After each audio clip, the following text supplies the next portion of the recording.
Bruno.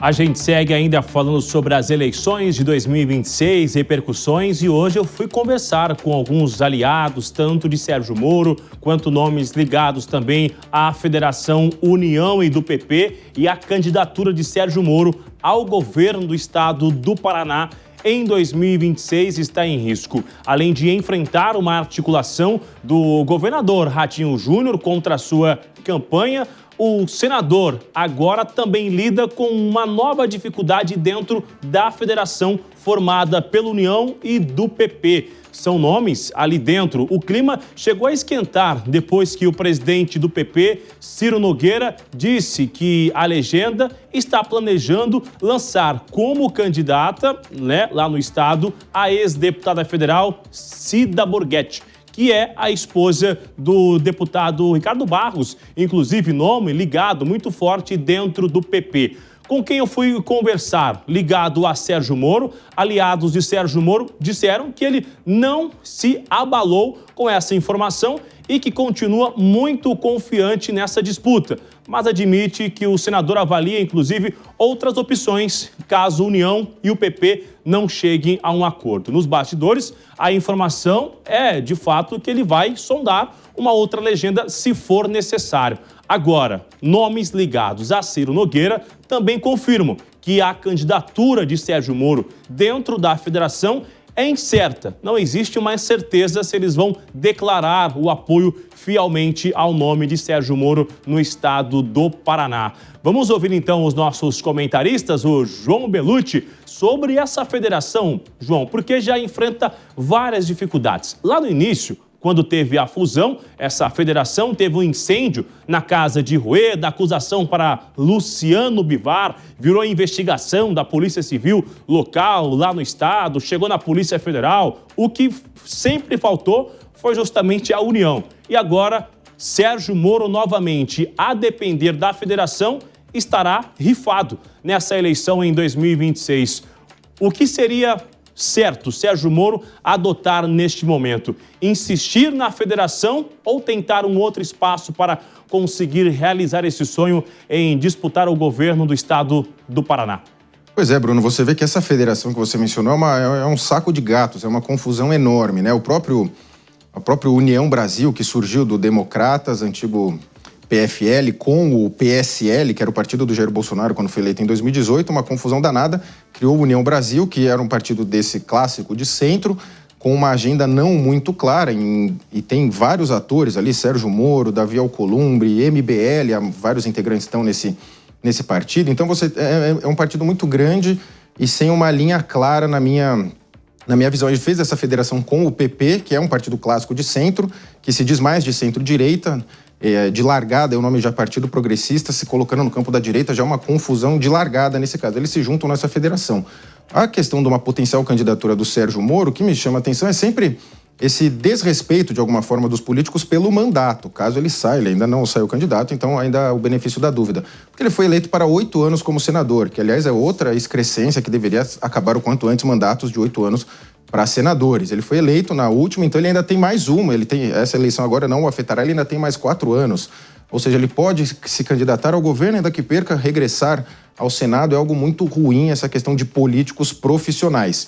Mas é evidente que o nome do Sérgio Moro ele é muito forte no estado do Paraná, ainda há um vínculo com ele afetivo, de alguma forma, assim, com a questão da Lava Jato, na época que ele era até herói nacional, tinha camisetas com o rosto dele, enfim, tratando o Sérgio Moro como herói nacional, o juiz de primeira instância naquele caso da Lava Jato, quando, a trancos e barrancos, procedeu toda a Operação Lava Jato. A Cida Borghetti já tem uma carreira mais longa ali política, né? O Sérgio Moro teve essa primeira experiência.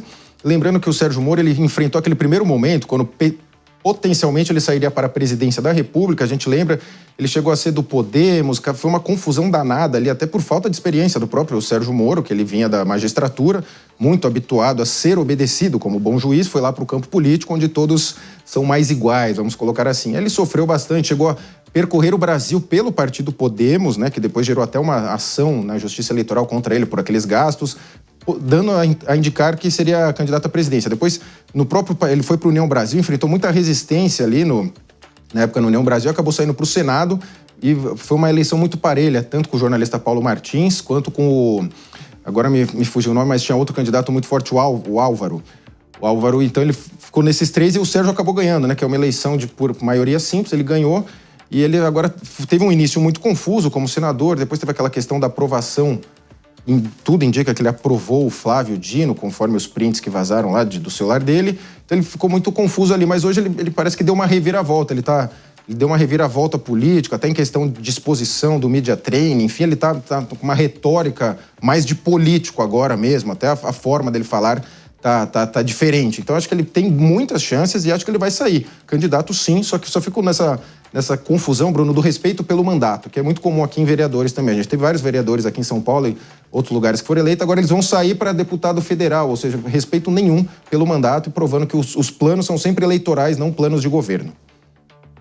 O João fez uma ótima retrospectiva, eu me lembro, eu estava no lançamento ali da campanha de Sérgio Moro, ele fez um discurso muito firme, porque tinha várias críticas em relação à sua voz, né? A sua fala, a sua oratória, ele rebateu dizendo que não era naquele momento necessário alguém que tivesse uma voz, mas sim que tivesse um enfrentamento à corrupção. Enfim, esse era o discurso. Agora, Renato, o João também relembrou aqui esse ativo da Lava Jato. Sérgio Moro, numa disputa eleitoral hoje no estado para governador.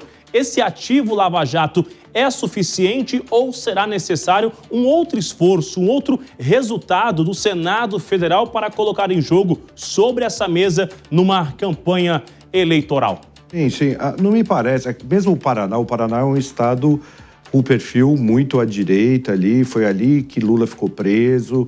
O Ratinho Júnior vem com 2 mandatos ali, muito bem aprovado. Então, claro que cabe, e possivelmente o próximo governador do Paraná virá desse espaço ali, desse corredor da direita. Porém, depende muito dos players que vão disputar a eleição. O próprio prefeito de Curitiba, o ex-prefeito, o Rafael Greca, tem muitos players ali que podem se colocar na disputa e podem complicar a questão para o Moro. O Moro já ganhou uma eleição difícil contra o Paulo Martins, como o João falou, e o Álvaro Dias. Foi muito apertado, claro que no final ele desidratou o Álvaro Dias e venceu a eleição, mas o Paulo Martins, que era apoiado pelo Ratinho, chegou muito perto. O Moro tem uma dificuldade muito grande de criar esses apoios, essa base de apoio, então já está tendo problemas ali com a União Brasil, com o PP. Existem grupos muito fortes no Paraná, por exemplo, o grupo da Borghetti, o grupo do ex-ministro Reinaldo Barros, da Ricardo Barros, tem o Ney Leverpost em Curitiba, tem a jornalista Graimel, que foi para o segundo turno ali em Curitiba, fez uma eleição muito acirrada, tem o próprio ex-prefeito de Curitiba, o Rafael Greca, tem o Requião Júnior, que tem menos força hoje. Então, assim, não é uma eleição tão fácil assim. O Moro, eu acho que ele precisa passar principalmente pelo apoio do Ratinho, que é o governador atual. E ele tem dificuldade muito grande em construir esses apoios, né? Obrigada, Dorgan e João, pelas análises.